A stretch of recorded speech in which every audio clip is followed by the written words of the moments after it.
Meus irmãos, a paz do Senhor Jesus, eu estou gravando esse vídeo porque hoje Deus me tocou de uma forma profunda, principalmente na hora do almoço, quando eu estava lá em casa e conversando com os meus pais e vendo o noticiário acerca das coisas que têm acontecido, de como está o estado do Amazonas, como está a cidade de Manaus, como está todo mundo para aquele lado lá, faltando balões de oxigênio ou tubos de oxigênio, né?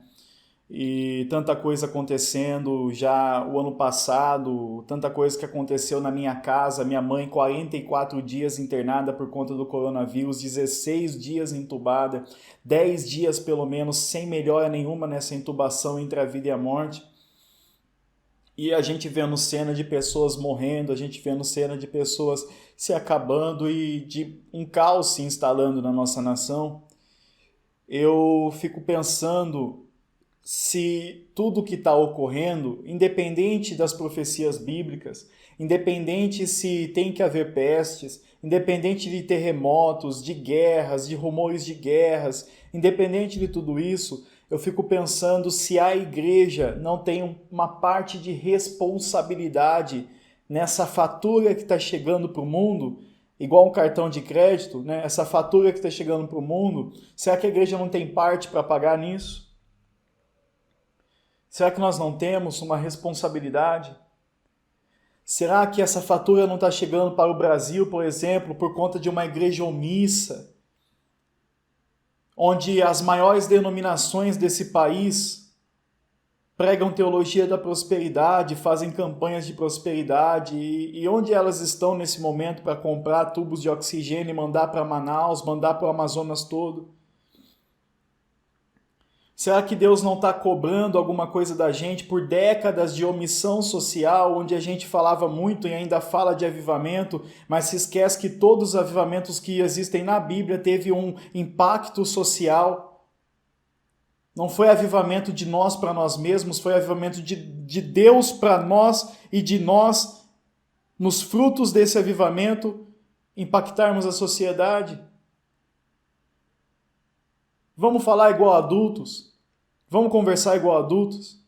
Esquece esse negócio de ato profético, esquece esse negócio de bandeira do Brasil em show de banda gospel e essas coisas todas, porque vamos acordar para aquilo que a palavra diz, que as coisas iriam de mal a pior. Vamos acordar para aquilo que o apóstolo Paulo disse, que os homens seriam irreverentes, seriam amantes de si mesmo, doutores de si mesmo, que não suportariam essa doutrina, que nos últimos tempos sobreviriam tempos trabalhosos. Vamos acordar para a palavra de Deus e parar de baboseira, de visão denominacional. Vamos acordar para as profecias do Apocalipse. Vamos acordar para aquilo que está escrito aqui, ó, nessa palavra. Não para que o cantor gospel falou, para que a banda gospel profetizou, ou para o que o apóstolo está falando. Vamos acordar para aquilo que está escrito. Será que não chegou o tempo de nós nos convertermos e repararmos diante da sociedade décadas de omissão na igreja brasileira? Aonde não fizemos nada socialmente significativo, e quando eu falo disso, eu não falo dos pequenos grupos que estão ativamente levando comida para o necessitado, cobertores para o necessitado. Eu falo das grandes, das maiores denominações, por exemplo, no nosso país, que amam a teologia da prosperidade. Elas têm bilhões de reais nos cofres, mas elas não estão mandando um tubo de oxigênio para o Amazonas. Será que não chega para nós uma fatura, e quando eu digo nós, a igreja no Brasil? Independente se você se denomina um reformado, um pentecostal, um neopentecostal, seja lá que outro segmento que tenha, seja você até mesmo que diz que é cristão, embora não seja protestante ou seja um católico, alguma coisa, mas você diz que é cristão. Será que não chegou um tempo para a igreja brasileira, falando aqui de casa, vamos falar da igreja evangélica, participar dessas aflições e do pagamento dessa fatura que está chegando, porque a gente tem parte nos gastos também? De vivermos para nós mesmos? De fazermos aglomerados e levantarmos multidões para nós mesmos? De sermos a igreja da conquista, a igreja da prosperidade, a igreja da batalha, a igreja disso e daquilo, mas não a igreja do acolhimento, a igreja do amor, a igreja do zelo, a igreja do impacto social? Nós queremos falar muito de avivamento, meus queridos, só que me mostre um avivamento sequer na Bíblia que não teve impacto social. Um dos maiores avivamentos aconteceu na época de Esdras e Neemias, e a mensagem era dura e teve um impacto radical socialmente falando.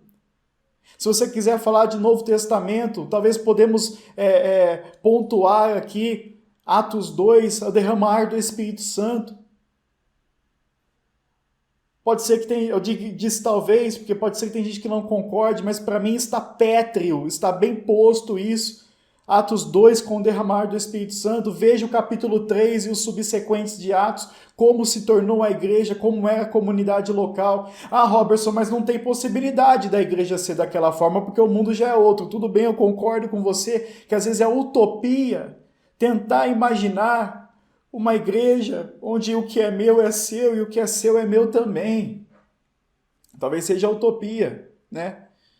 De nós imaginarmos que nós podemos chegar a ser tão amorosos e tão regados de amor a esse ponto. Mas vamos falar então do que a gente pode fazer aqui no nosso egoísmo e na nossa superficialidade. De ter banda gospel profetizando avivamento, o apóstolo tal, isso e aquilo, um monte de congressos pelo Brasil todo de avivamento, e a gente não consegue ser crente nem melhor no outro dia. Mas a gente faz planos, a gente traça metas e projetos. Deus falou tremendamente no meu coração sobre a nossa omissão, sobre a minha omissão. E nós queremos o quê? Vocês já pararam para pensar o número de pastores que Deus recolheu desde março do ano passado, quando eclodiu aí a pandemia? Por conta do coronavírus, Covid-19? Quantos anônimos não foram levados? Quantas senhorinhas de cabelo branco que carregavam a igreja na oração não foram levadas? Vocês já pararam para pensar quanta gente boa de Deus já não foi? E nós que estamos ficando, será que não temos alguma responsabilidade? Será que Deus não está querendo dizer alguma coisa para nós? Mas o que, Robertson? Aí que tá, eu não sei. Mas a gente precisa urgentemente descobrir. Porque eu acho que já foram décadas demais de teologia da prosperidade, décadas demais de fulano de tal arrastando multidão e não dando em nada, espiritualmente falando, décadas demais de líderes e mais líderes, de crentes e mais crentes, de pregadores e mais pregadores, ganhando o mundo e perdendo a alma. Eu acho que já foi décadas demais disso. Eu não estou generalizando, porque tiveram grandes homens de Deus e mulheres de Deus, que andaram por essa terra, em nome de Jesus, levantando a bandeira do Evangelho, e foram um exemplo. Mas vamos olhar só para a nossa nação brasileira. Vamos colocar os políticos evangélicos no poder em nome de uma mudança para lidar com uma batalha espiritual? Da onde está vindo os escândalos? As piores coisas que fazem tinir, zunir o ouvido. Vem da onde? Vem da onde? De que bancada no Congresso? É governador evangélico? É prefeito evangélico, é vereador evangélico, e a gente enchendo tudo quanto a gente pode de evangélico, e esvaziando tudo quanto a gente pode de palavra de Deus e de Espírito, de agir do Espírito Santo, de liberdade. Queridos, será que não está chegando uma fatura para a gente, sairmos da nossa omissão social? Que eu me lembro rapidamente aqui, uma frase que marcou muito a minha vida. Alguns irmãos, mais precisamente um em especial, de uma denominação aqui da cidade de Limeira. Estava apresentando relatórios de missões. É uma outra denominação cuja nossa denominação que eu faço parte, assim conforme as nossas possibilidades, também ajuda a missão. São grupos de médicos, dentistas, advogados, enfim, pessoas que se reúnem, vão para a Albânia, vão para outros países onde o evangelho mal chega, e principalmente também aqui no Brasil, fazendo trabalhos de evangelização sociais, e ele dizendo de uma vila, de um povoado que eles evangelizaram, e quando foram se despedir para retornarem para suas casas, para fazerem a viagem de volta, aquele povoado disse: nós não vamos saber mais viver sem essa igreja. Eu só faço uma pergunta para mim e para você. Pastorzão ou pastorzinho? Ou um Zé Ninguém, que nem eu, que não sou nem ordenado nem nada? Só tenho convicção de que Deus me chamou desde os meus 13 anos. É só isso que eu tenho de convicção. Será que a igreja onde nós estamos? É uma pergunta simples. Será que a rua onde ela está localizada é uma rua onde os vizinhos podem viver, nós não sabemos, podem dizer, nós não sabemos conviver sem essa igreja? Eu não estou nem falando do bairro, eu não estou nem falando da cidade. Estou falando da vizinhança, às vezes do vizinho do lado, de um ou do outro. Será que nós somos uma igreja tão influente na sociedade que somos a igreja, a geração do avivamento, né? Somos a geração que Deus vai usar, e tem Descend, e tem tantos outros eventos. Cadê a mudança? Cadê o avivamento? Então, assim, a nossa missão é grande. Eu fiquei pensando hoje, eu vim às lágrimas na hora do almoço, porque Deus está querendo dizer alguma coisa que talvez a gente ainda ou não entendeu, ou não quer entender. E eu acho que eu fico com a segunda opção, porque quando Deus fala, a gente entende. É isso, meus amigos. Sem formalidade, sem abertura, sem vinheta, sem nada, só gravando mesmo. Será que Deus não está querendo dizer alguma coisa pra gente? Será que Deus não está querendo dizer alguma coisa com aqueles que Ele recolheu? Será que Ele não está querendo alguma coisa com aqueles que deixou? Dizer alguma coisa com a gente que está ficando? Será que Deus não está dando pra gente uma missão ou despertando a gente para uma missão que já era pra gente estar fazendo e a gente não está? Ou nós vamos estar enquadrados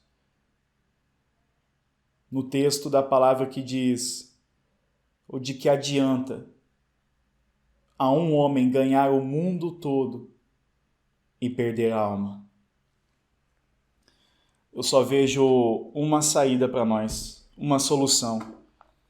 É aquilo que os nossos irmãos lá em Manaus estão fazendo nas ruas, dobrando os joelhos, ao ar livre, em meio aos comércios e toda a cidade, e clamando a Deus, pedindo misericórdia por Manaus e pelo estado do Amazonas, e consequentemente também pelo nosso Brasil.